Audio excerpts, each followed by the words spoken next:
নমস্কার প্রিয় বন্ধু, আশাময়ী নারী অনুষ্ঠানের আরেকটি পর্বে আপনাদের সবাইকে স্বাগত জানাই। আশা করি আপনারা সবাই ভালো আছেন। আজ আমরা খাদ্যের বিষয়ে আলোচনা করব, তবে সেটা হবে একটা ভিন্ন দৃষ্টিকোণে। এটা বেশ ইন্টারেস্টিং শুনতে লাগছে, এই বিষয়ে একটু বলবে? বেশ, দেখুন বন্ধু, আজ আমরা আমাদের সমাজে আমাদের চাহিদাতে নিজেদেরকে সমর্পণ করি, আর আমরা অত্যধিক খেতে ভালোবাসি।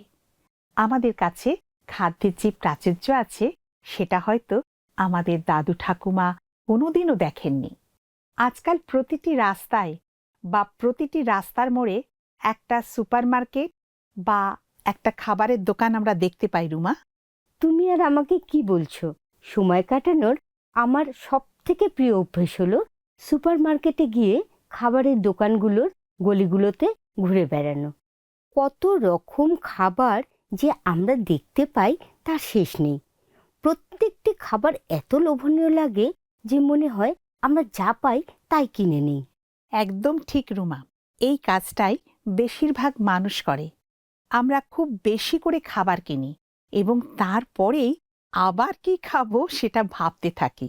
কেকের দোকানে কোনো নতুন পেস্ট্রি বা অন্য যে কোনো লোভনীয় খাবার একবার চেখে দেখব কিনা চিন্তা করি, এবং সেটা করতে গিয়ে আমাদের সব সময় টাকা পয়সা আর সময় আমরা খরচ করে ফেলি। হয়তো এটাই হচ্ছে আমাদের মাত্রাতিরিক্ত ওজন নয়তো স্বাস্থ্যের অভাব হওয়ার অন্যতম একটি কারণ। এটা আমাকে একটা প্রবাদ বাক্য মনে করিয়ে দেয়, খাওয়ার জন্য বেঁচে না থেকে বাঁচার জন্য খাও। একদম ঠিক কথা। তাহলে আজকের বিষয়ের সঙ্গে পরিচিত হওয়া যাক। দেখুন বন্ধু, কয়েকটা সূত্র দিই। এটি হচ্ছে 7টি মারাত্মক পাপের অন্যতম। এটি খাদ্যের বিষয়, এবং এটির বিষয়ে ফিলিপিও তার 3 অধ্যায় 19 পদে উল্লেখ করা হয়েছে। ঠিক আছে, একবার দেখি সেই পদে কি লেখা আছে। তাহাদের পরিণাম বিনাশ, উদর তাহাদের ঈশ্বর, এবং নিজ লজ্জাতেই তাহাদের গৌরব। তাহারা পার্থিব বিষয় ভাবে।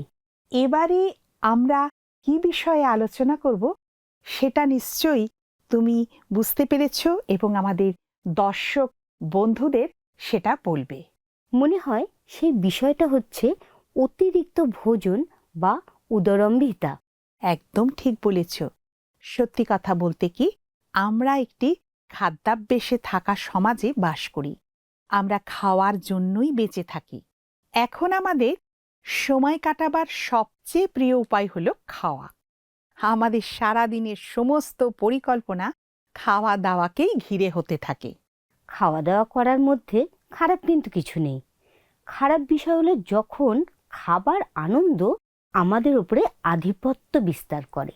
দেখো রুমা, জর্জ বার্নার্ড শ যেমন লিখেছিলেন, সব প্রেমের থেকে আন্তরিকতম প্রেম হচ্ছে খাদ্যপ্রেম। আমাদের নিজেদেরকে প্রশ্ন করতে হবে, আমরা কখন খাবো, আমরা কি জন্য খাচ্ছি। সেটা কি সুস্বাস্থ্য আর শক্তির জন্য, নাকি অন্য কোনো কারণে? খাবার খাওয়া একটা আনন্দের বিষয়, যেটা খুবই ভালো, কিন্তু আনন্দ একটি দেবতাও হয়ে উঠতে পারে, যা আমাদের উপরে কর্তৃত্ব করে, আর শেষ পর্যন্ত আমরা যে খাবারটা খাচ্ছি তার প্রশংসা করার ক্ষমতাকে ধ্বংস করে দেয়। সুতরাং আমাদের লোভ যখন আমাদের দেবতা হয়ে যায়, তখন আমাদের অতিরিক্ত ভোজন একটা সমস্যা হয়ে দাঁড়ায়। আর আমরা যদি আমাদের অত্যাধিক ভোজন নিয়ে মুশকিলে পড়ি, তার অর্থ হচ্ছে যে আমরা আমাদের লোভের, বিশেষ করে খাবার বিষয়ে লোভের আকাঙ্ক্ষাকে আমাদের উপরে আধিপত্য বিস্তার করতে দিচ্ছি। ঠিক কথা। একটা কথা আমাদের মনে রাখতে হবে, সমগ্র শাস্ত্রে অত্যধিক ভোজন বা পান করার বিষয় নয়, কিন্তু সেটা হচ্ছে আরও সীমাহীন লোভের বিষয়ে আরও সুখ, আরও শক্তি, আরও আরাম, যেটা আমাদের যা আছে তার প্রতি কৃতজ্ঞতাকে ম্লান করে দেয় এবং অন্যের প্রয়োজনের প্রতি আমাদের নির্লিপ্ত করে তোলে। এই বিষয়ে এবারে শোনা যাক একটা গল্প। কোনো এক সময়ে এক ব্যক্তি ছিল যে অত্যন্ত খেতে ভালোবাসত। সে সকাল থেকে রাত অবধি কেবল খেয়ে যেত। তার ওজন অনেক বেশি ছিল এবং তাকে একজন অত্যাধিক স্থূল ব্যক্তি বলেই বিবেচনা করা যেত। ভোজনের বিষয়ে মাত্রাধিক প্রশ্রয় দেওয়ার ফলে সে একেবারেই অনাকর্ষণীয় হয়ে উঠেছিল। মাত্রাতিরিক্ত খাবার খাওয়ার প্রত্যক্ষ ফলস্বরূপ তার শরীরের গঠন সম্পূর্ণভাবে অনুপাতের বাইরে চলে গিয়েছিল। তার জামা কাপড় তার শরীরের পক্ষে ছোট ও বেমানান লাগত। তার পা দুটো এত ফুলে থাকত যে তার হাঁটতে অসুবিধা হতো। এমনকি অল্প হাঁটাচলাও তার পক্ষে ভয়ঙ্কর কষ্টকর এবং ক্লান্তিকর হয়ে যেত। বস্তুত সে স্বাভাবিকভাবে হাঁটতেই পারত না, কোনো রকমে কষ্টে সৃষ্টে এগোতে থাকত। সে যেখানে থাকত তার কাছাকাছি তার সব থেকে প্রিয় একটা খাবারের দোকান ছিল, যার নাম হচ্ছে যত ইচ্ছা খাও, যেখানে সে প্রায়ই যেত। দিনের মধ্যে 3 বার ভোজন করা, যা স্বাভাবিক খাদ্যাভ্যাস বলে মনে করা হয়, সেটাতে সে সন্তুষ্ট হতো না। কিন্তু নিয়মিতভাবে 2টি ভোজনের মাঝে সে বিভিন্ন অস্বাস্থ্যকর ফাস্টফুড খেতে অভ্যস্ত ছিল। খেতে বসে সে মনে করত যে সে কেবল কয়েক টুকরো মাংস আর অল্প পরিমাণ সবজি খেয়ে সন্তুষ্ট থাকতে পারবে না। সেখানে যা কিছু পাওয়া যায় সব কিছু তাকে খেতে হবে। সেখানে যদি মাংসের 5 রকম পদ পাওয়া যেত, তাহলে তাকে সেই 5 রকম পদই খেতে হতো। সে যে পরিমাণে খেত সেটা একটা সাধারণ খাবারের পাত্রে ধরতো না। তাই খাবারের দোকান থেকে তাকে একটা বড় থালা ভর্তি করে খেতে দেওয়া হতো। তার ঘনিষ্ঠ বন্ধুরা তার স্বাস্থ্যের দুরবস্থার জন্য খুবই চিন্তিত ছিল, আর তাকে প্রায়ই বলতো যে তার ওজন কমানো খুব প্রয়োজন রয়েছে, কারণ তারা মনে করত যে সে ধীরে ধীরে নিজেকে মৃত্যুর দিকে ঠেলে দিচ্ছে। অনেক সময়ই তারা তার সমালোচনা করে বলতো যে যেখানে তৃতীয় বিশ্বের মানুষ অনাহারে এত কষ্ট পাচ্ছে, সে কিভাবে প্রয়োজনের অতিরিক্ত খাদ্যপানীয়তে নিজেকে ডুবিয়ে রেখেছে। কিন্তু সে কিছুতেই তাদের উপদেশ গ্রাহ্য করত না। একদিন সে লক্ষ্য করল যে তার স্বাস্থ্য অত্যন্ত খারাপ হয়ে গেছে এবং সে বিভিন্ন শারীরিক সমস্যা অনুভব করতে লাগল, যা তার শরীরকে খুবই কমজোরি করে দিয়েছিল। সেটা এতটাই গুরুতর হয়ে গেল এবং সে এতটাই চিন্তায় ভেঙে পড়ল যে সে বাধ্য হলো একজন ডাক্তারের কাছে যেতে। তার চিকিৎসা উপদেষ্টা তার শরীরকে পুঙ্খানুপুঙ্খভাবে পরীক্ষা করলেন এবং তাকে জানালেন যে তার মূল সমস্যা হচ্ছে স্থূলতা এবং এর সঙ্গে সঙ্গে রয়েছে উচ্চ রক্তচাপ ও উচ্চ কোলেস্টেরলের মাত্রা, যা তার জন্য অত্যন্ত দুশ্চিন্তার বিষয় ছিল এবং সেটা একেবারেই গ্রহণযোগ্য ছিল না। তিনি তাকে পরামর্শ দিলেন যে অবিলম্বে তাকে ওষুধ খেতে হবে এবং একটা নিয়ন্ত্রিত খাদ্যাভ্যাসের মধ্য দিয়ে তাকে যেতে হবে, না হলে কয়েক মাসের মধ্যেই তার মৃত্যুর সম্ভাবনা রয়েছে। তাকে তিনি আরও বললেন যে প্রথমেই তাকে দুপুরের ভোজন এবং রাত্রের ভোজনের মাঝখানে অন্যান্য সকল কিছু খাওয়া সম্পূর্ণরূপে বন্ধ করে দিতে হবে এবং ভোজনের পরিমাণও একেবারে কম করে দিতে হবে। তাকে বাধ্য করা হলো যেন সে সদাসর্বদা 1 পদের রান্না খায় এবং কেবলমাত্র 2-1 টুকরো মাংস, তার সঙ্গে খুব বেশি হলে 2টো আলুর টুকরো এবং অন্য পরিমাণ সবজি দিয়ে তার খাওয়া শেষ করতে হবে।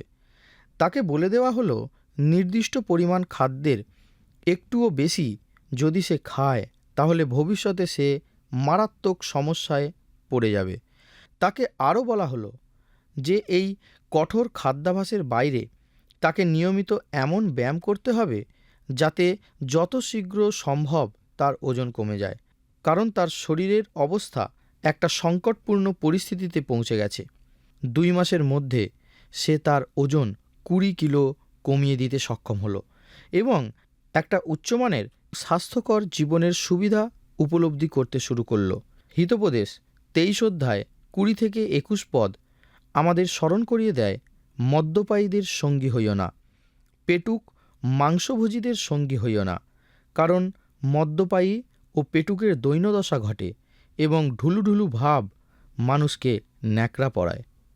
তাহলে বন্ধু, ভালো খাবার অথবা আমাদের ভালোর জন্য ঈশ্বরের দেওয়া অন্য কোনো কিছু উপভোগ করার মধ্যে খারাপ কিছু নেই। পবিত্র বাইবেল বলে সমস্ত উত্তম দান এবং সমস্ত সিদ্ধ বর উপর হইতে আসে, জ্যোতির্গণের সেই পিতা হইতে নামিয়া আসে, যা লেখা আছে যাকব তার 1:17 যতই হোক, ভালো জিনিস উপভোগ করার ক্ষমতা ঈশ্বর আমাদের দান করেছেন। তিনি যদি না চাইতেন যে আমরা সেগুলো প্রশংসা করি, তাহলে কি তিনি আমাদের সেগুলো দিতেন? আমাদের কোনো ভালো খাবারের স্বাদ গ্রহণ করা অথবা একটা গোলাপ ফুলের সুগন্ধ উপভোগ করার ক্ষমতা যদি না থাকতো, তাহলে কি হতো বন্ধু, সেটা কি ভাবতে পারেন? সমস্যা হলো আমরা খুব সহজেই ঈশ্বরের দানের অপব্যবহার করি, আর সেটাকে আমাদের পক্ষে ক্ষতিকারক বা এমনকি মন্দ বস্তুতে পরিবর্তন করে দিই। খাবার ভালো, কিন্তু সেটা যখন আমাদের উপরে কর্তৃত্ব করে তখন সেটা খারাপ হয়ে যায়।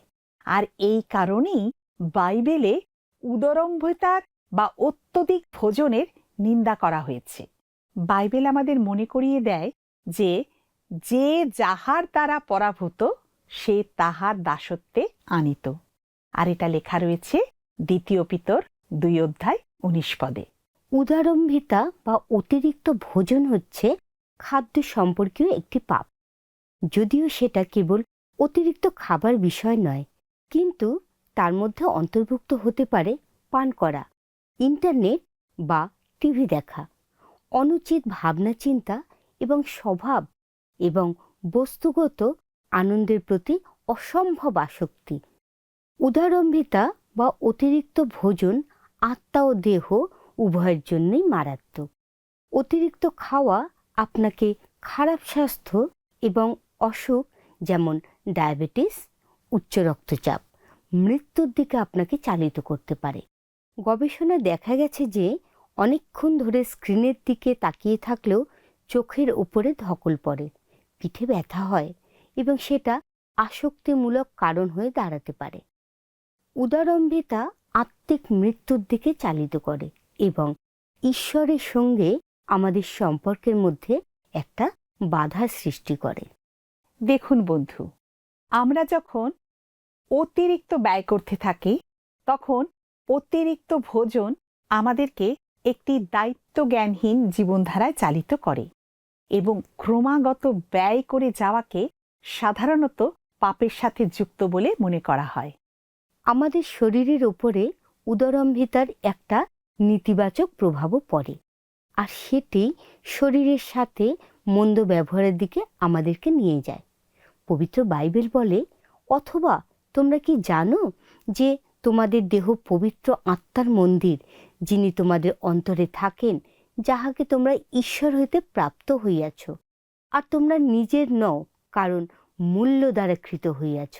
অতএব তোমাদের দেহে ঈশ্বরের গৌরব করো, যা লেখা আছে 1 করিন্থীয় তার 6:19-20। দেখুন বন্ধু, এই সুন্দর পথটা একবার লক্ষ্য করি। যখন তুমি শাসনকর্তার সহিত ভোজনে বসিবে, তখন তোমার সম্মুখে কে আছে ভালো রূপে বিবেচনা করিও।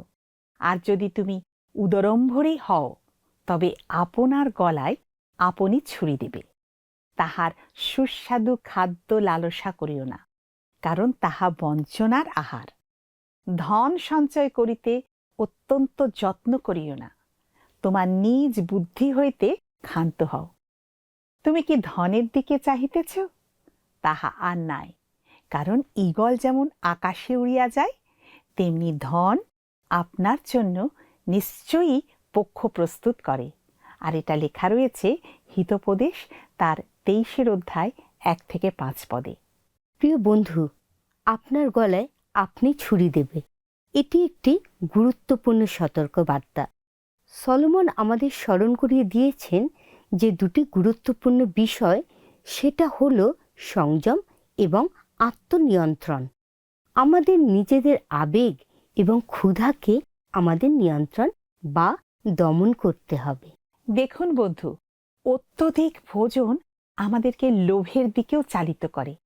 আমরা প্রথমে অল্প দিয়ে শুরু করি, আর তারপরেই আমরা অনেক বেশি চাইতে থাকি, বেশি টাকা পয়সা, বেশি জামা কাপড়, বড় বড় গাড়ি, আর ধীরে ধীরে আমাদের কাছে থাকা সব কিছু লোভ মেটানোর জন্য অপর্যাপ্ত হয়ে পড়ে। আর তারপর অনেক ক্ষেত্রে সবকিছু খুব দেরি হয়ে যায়, আর আমরা আমাদের অতিরিক্ত চাহিদার জন্য কঠিন এবং ভয়ঙ্কর পরিস্থিতির মধ্যে পড়ে যাই। এই বিষয়ে একটা বিশেষ কাহিনী আছে যা আমরা এখন শুনব।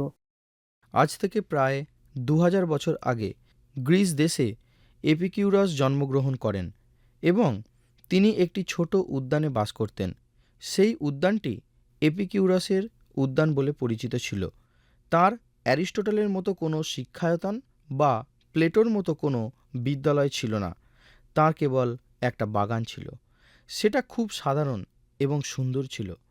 একটি বাগানকে একটি শিক্ষায়তনের চেয়ে অনেক বেশি প্রাকৃতিক বলে মনে করা হতো। তিনি তার কয়েকজন বন্ধুর সঙ্গে সেই উদ্যানে বাস করতেন। তাঁরা সবাই সেখানে কেবল বসবাস করতেন, বিশেষ কিছু করতেন না। বাগানে কাজ করতেন এবং কোনো ক্রমে জীবনযাপন করার মতো উপার্জন করতেন। শোনা যায় যে সেই দেশের রাজা একবার তাঁদের সঙ্গে সাক্ষাৎ করতে এসেছিলেন, আর তিনি এই কথা ভেবেছিলেন যে এই ব্যক্তি নিশ্চয়ই বিলাসিতায় জীবনযাপন করেন, কারণ তার আদর্শ ছিল খাও দাও আর আনন্দ করো। রাজার মনে হলো এটাই যদি তাদের কথা হয় তাহলে আমি নিশ্চয়ই সেখানে লোকদের বিলাসিতায় এবং ভোগের মধ্যে জীবনযাপন করতে দেখব। কিন্তু তিনি যখন সেখানে উপস্থিত হলেন তখন সেখানে খুব সাধারণ মানুষদের দেখতে পেলেন, যারা বাগানে কাজ করতেন, গাছে জল দিতেন। সারা দিন ধরে তারা কাজ করতেন। তাদের নিজেদের বলতে তেমন কিছুই ছিল না। যতটুকু ছিল সেটা কেবল কোনো ক্রমে তাদের জীবনযাপন করার জন্য পর্যাপ্ত ছিল। সেদিন রাতের বেলায় তাদের খাবার খাওয়ার সময়ে তাদের কাছে কোনো মাখনও ছিল না, কেবল শুকনো রুটি আর অল্প পরিমাণ দুধ। কিন্তু তাঁরা এমনভাবে সেটা উপভোগ করলেন, মনে হলো তাঁরা ভোজ সভাতে আছেন। খাবার খাওয়ার পরে তাঁরা নাচ করলেন। দিনটা শেষ হলো এবং তাঁরা অস্তিত্বকে আর জীবনকে ধন্যবাদ দিলেন। আর রাজা মনে মনে স্থির করলেন তিনি এপিকিউরাসকে দোষারোপ করবেন। তিনি জিজ্ঞাসা করেছিলেন, খাও দাও আর আনন্দ করো বলতে আপনারা কি মনে করেন? এপিকিউরাস বলেছিলেন, আপনি দেখেছেন আমরা এখানে খুব সুখে আছি।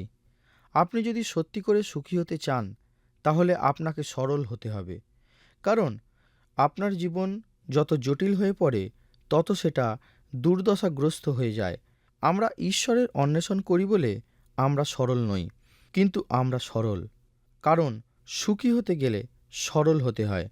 আর রাজা তার উত্তরে বলেছিলেন, আমি আপনাকে কিছু উপহার দিতে চাই। আপনি উদ্যান আর বন্ধুদের জন্য কি চান? এপিকিউরাস অনেক চিন্তাভাবনা করে বলেছিলেন, আমাদের মনে হয় না যে আমাদের কোনো কিছুর প্রয়োজন আছে। আপনি বিরক্ত হবেন না, আপনি একজন মহান রাজা আর আপনি সব কিছু দিতে পারেন, কিন্তু আমাদের কোনো কিছুর প্রয়োজন নেই। কিন্তু আপনি যদি জোর করেন তাহলে অল্প নুন আর মাখন পাঠিয়ে দিতে পারেন। দার্শনিক এপিকিউরাস জানতেন যে তাদের নিজেদের যা কিছু আছে তার প্রশংসা করার মাধ্যমেই প্রকৃতপক্ষে আনন্দ লাভ করা যায়। দেখুন বন্ধু, খ্রিস্ট বিশ্বাসী হিসাবে আমরা মনে করি যে যখন আমাদের অনেক বেশি থাকে তখন আমাদের স্থিতিশীলতাও অনেক বেশি থাকবে, আর আমরা ঈশ্বরকে অনেক বেশি দিতেও পারব। কিন্তু কথাটা সত্য নয়। দেখো রুমা, অত্যধিক ভোজন এমনই যে আমাদের মনোযোগ যিনি দান করেন তার দিক থেকে আমাদের মন কি করে আকাঙ্ক্ষিত বস্তুর দিকে সরিয়ে দেয়। গণনা পুস্তক 1ম অধ্যায়ে আমরা দেখি যে ইসরায়েল সন্তানগণ মরুভূমিতে বিচরণ করছিল।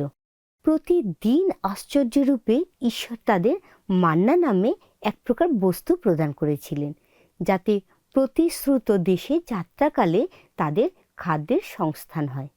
কিন্তু খুব অল্প সময়েই তারা মান্নার বিষয়ে ক্লান্ত হয়ে পড়েছিল, আর শীঘ্রই তারা এই কারণে মসি ও সদাপ্রভুর বিরুদ্ধে বিদ্রোহ ঘোষণা করে। জানেন বন্ধু, যেই আমি আমার প্রিয় খাবার উপভোগ করতে শুরু করি আর একটানা কয়েকদিন ধরে খাই, তখনই কিন্তু আমি অসুস্থ বোধ করি। সে কথাটাও ঠিক। আর ঈশ্বর ক্রুদ্ধ হয়ে কি করলেন? তিনি বায়ুচালিত করে ইসরায়েলের শিবিরে ভারী পাখি নিয়ে এলেন। আর ইসরায়েলীয়দের একটাই কাজ করতে হলো, তারা সেই পাখিগুলোকে সংগ্রহ করে ঝুড়ি পূর্ণ করল। আর তাদের ভারুই পাখি খুব পছন্দ হলো। তারা সেগুলো খুব যত্ন করে খেলো, কিন্তু তাদের লক্ষ্য প্রভুর প্রতি নিবদ্ধ না রেখে আর ধন্যবাদ না দিয়ে তারা মাংসের প্রতি লক্ষ্য স্থির করে রাখল। তারা সেই আশ্চর্য কাজের জন্য ঈশ্বরকে স্বীকৃতি দেওয়া থেকে বিরত থাকল, আর ঈশ্বর সেই কারণেই রুষ্ট হলেন। তাদের খাদ্য তাদের দেবতাতে পরিণত হয়েছিল, যা একইভাবে আমাদেরও হয়। আমরা যত না ঈশ্বরকে অনুসরণ করি, তার প্রতি আনন্দিত হই এবং সন্তুষ্ট হই, তার থেকে অনেক বেশি খাদ্যের পেছনে ছুটি বা তার অনুসরণ করি এবং তার জন্য আমরা অনেক বেশি আনন্দিত হই। দেখুন বন্ধু, উদরম্বিতা খাদ্য সম্পর্কে আমাদের মনোভাবকেও উদ্বিগ্ন করে তোলে। আদিপুস্তক 25 অধ্যায় 28 থেকে 34 পদ লক্ষ্য করলে আমরা এসো বলে এক ব্যক্তিকে দেখতে পাব, যার খাদ্যের সঙ্গে একটি অস্বাভাবিক সম্পর্ক ছিল। ইসাহাক এসোকে ভালোবাসিতেন, কেননা তাহার মুখে মৃগ মাংস ভালো লাগিত। কিন্তু রিবেকা যাকবকে ভালোবাসিতেন। একদা যাকব যখন দাইল পাক করিয়াছেন, এমন সময়ে এসো ক্লান্ত হইয়া প্রান্তর হইতে আসিয়া যাকবকে কহিলেন, আমি ক্লান্ত হইয়াছি, বিনয় করি ওই রাঙা দ্বারা আমার উদর পূর্ণ করো। এর জন্য তাহার নাম ইদম, রাঙা খ্যাত হইল। তখন যাকব কহিলেন, অদ্য তোমার জ্যেষ্ঠাধিকার আমার কাছে বিক্রয় করো। এসো বলিলেন, দেখো আমি মৃতপ্রায়, জ্যেষ্ঠাধিকারে আমার কি লাভ? যাকব কহিলেন, তুমি অদ্য আমার কাছে দিব্য করো। তাহাতে তিনি তাহার কাছে দিব্য করিলেন। এই রূপে তিনি আপন জ্যেষ্ঠাধিকার যাকবের কাছে বিক্রয় করিলেন। আর যাকব এসৌকে রুটি ও মুসুরের রান্ধা দাইল দিলেন এবং তিনি ভোজন পান করিলেন। পরে উঠিয়া চলিয়া গেলেন। এই রূপে এসৌ আপন জ্যেষ্ঠাধিকার তুচ্ছ করিলেন।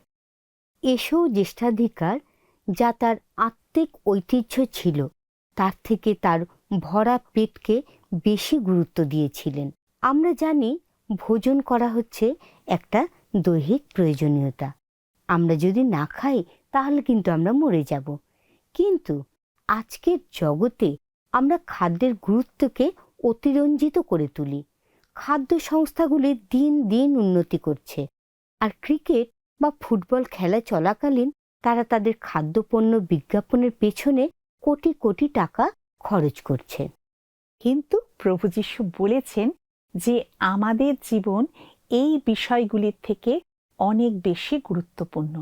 লূক তার 12 অধ্যায়ে 22 থেকে 24 পদে তিনি বলেছেন, এই কারণ আমি তোমাদিগকে বলিতেছি, কি ভোজন করিব বলিয়া প্রাণের বিষয়ে, কিংবা কি পরিব বলিয়া শরীরের বিষয়ে ভাবিত হইও না। কেননা ভক্ষ্য হইতে প্রাণ ও বস্ত্র হইতে শরীর বড় বিষয়। কাকদের বিষয় আলোচনা করো, তাহারা বুনেও না, কাটেও না, তাহাদের ভাণ্ডারও নাই, গোলাঘরও নাই, আর ঈশ্বর তাহাদিগকে আহার দিয়া থাকেন। কিন্তু উদরম্ভিতার পাপ একটি প্রাচীন সমস্যা। করিন্থীয় মণ্ডলীর জন্য এটি এত বড় একটা সমস্যা হয়ে দাঁড়িয়েছিল যে প্রেরিত পৌলকে প্রথম করিন্থীয় তার 11 অধ্যায় 17 থেকে 22 এই বিষয়ে কথা বলতে হয়েছিল। আদি মণ্ডলীতে নিয়মিতভাবে একটি অনুষ্ঠান পালন করা হতো, যাকে প্রেম ভোজ বলা হতো। বেশিরভাগ সহভাগিতার ভোজন সমাপ্ত হতো প্রভুর ভোজ দিয়ে। এই ভোজের বিষয়ে মণ্ডলীর কয়েকজন বিশ্বাসী মন্দ আচরণ করা শুরু করেছিলেন।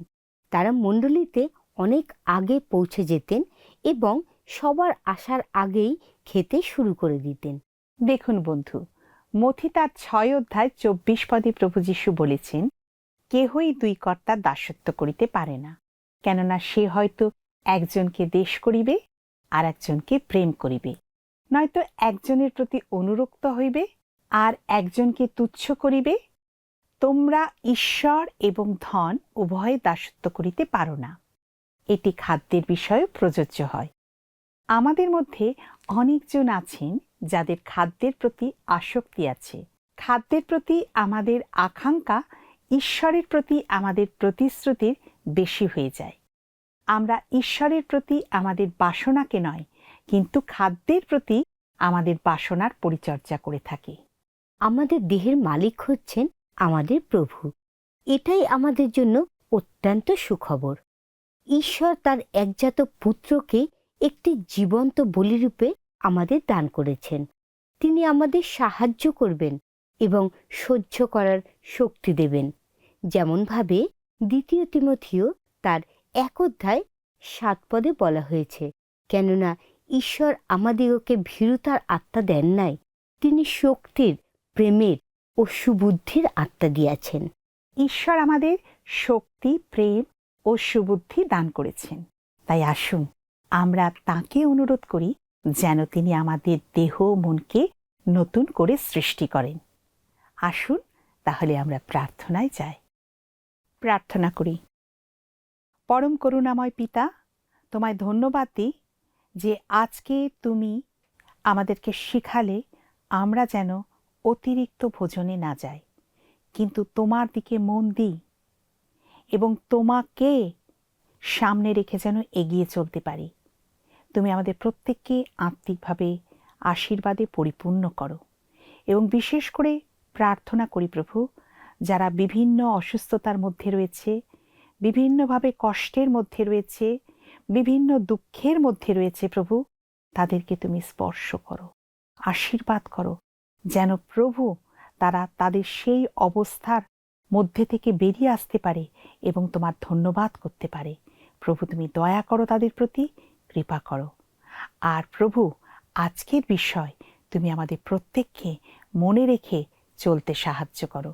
এই প্রার্থনা ত্রাণকর্তা খ্রিস্ট যিশু তোমার নামে চাইলাম, দয়া করে শ্রবণ ও গ্রাহ্য করো।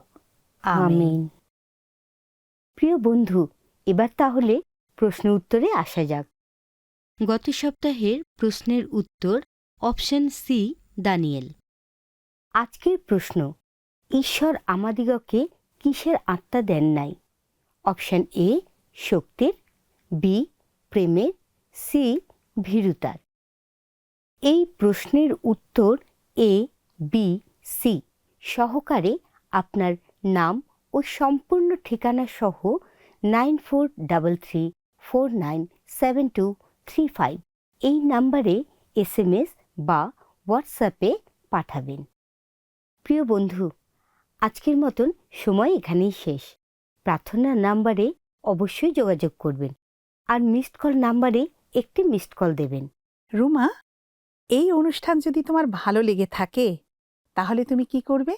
তা তো জানি না দিদি, আমাকে একটু বলবেন? নিশ্চয়ই। দেখুন বন্ধু, আপনার যদি এই অনুষ্ঠানটা ভালো লেগে থাকে তাহলে ইউটিউবে @WR Today Bengali এইখানে সার্চ করলে আপনি ইউটিউবে নিয়মিত দেখতে পাবেন। তাহলে আজকের মতো শেষ করছি। নমস্কার। নমস্কার।